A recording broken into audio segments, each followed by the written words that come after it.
আপনি এভাবে আর্মস নিয়ে ঘুরতেছেন, এটা তো ঠিক না। আর্মসটা ঢাকেন।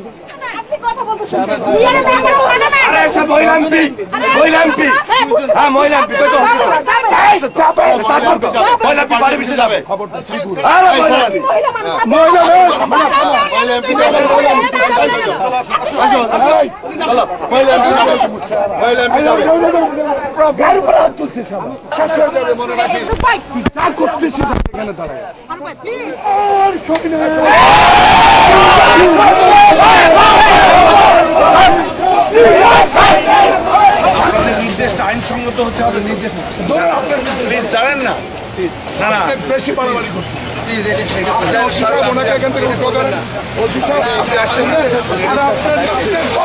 আমাদের ডিউটি করে এখানে আপনি দেখেছি আপনি যেটা করেন আপনি করেন না, আপনি আমার অফিসের সামনে দাঁড়াতে পারেন, আপনি আমার অফিসের সামনে দাঁড়াতে পারেন। ঠিক আছে, আপনি অ্যারেস্ট করলে করেন। আমি কথা বলছি, দায়িত্ব দায়িত্ব দেখাবো।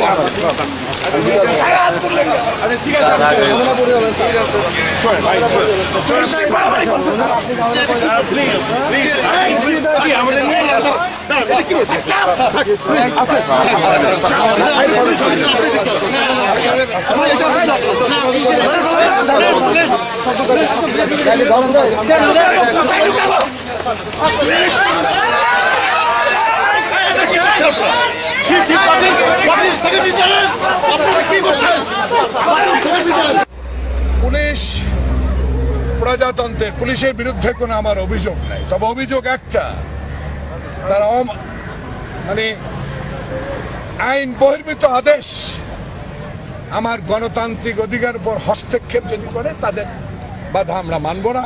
আমাদেরকে পিটাক, টিয়ার গ্যাস মারুক, জেলে নেক, আমরা এটাকে ভয় পাই না।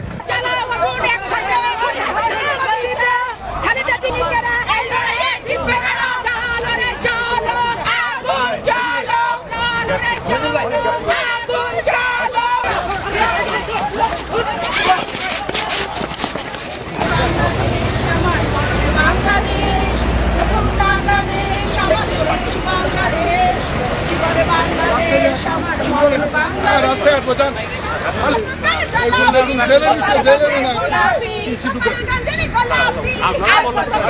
কথা বলুন না, ওর বাপের রাস্তা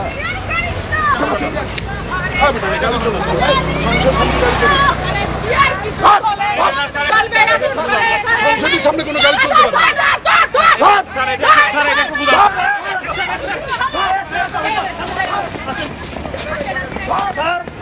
যদি কোনো গাড়ির মধ্যে হাত দেন একসাথে যাবো কিন্তু অ্যাকশন।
আমি তাদেরকে বারবার চেষ্টা করেছি, স্যার আপনারা হাঁটেন, আমার সাথে হাঁটবো, কিন্তু আপনি কাইন্ডলি এমন কোনো কাজ করবেন না যেটা মানে শৃঙ্খলা বিরোধী। উনি মাননীয় এমপি হিসেবে ওনার দায়িত্ববোধ আছে বাস ভাঙচুর না করা। এই যে আমার প্যান্ট তো জয়নুল আবেদিন ফারুক মাননীয় বিরোধী চিফ, উনি পুলিশের সঙ্গে যে বিশ্রী ব্যবহার করেছেন এটা অত্যন্ত দুঃখজনক, অত্যন্ত দুর্ভাগ্যজনক। আমরা এই ধরনের আচরণ একজন মাননীয় সংসদ সদস্যের কাছ থেকে আমরা প্রত্যাশা করি। আমরা আইন শৃঙ্খলা রক্ষাকারী বাহিনী জনগণের জানমালের নিরাপত্তা বিধান করাই আমাদের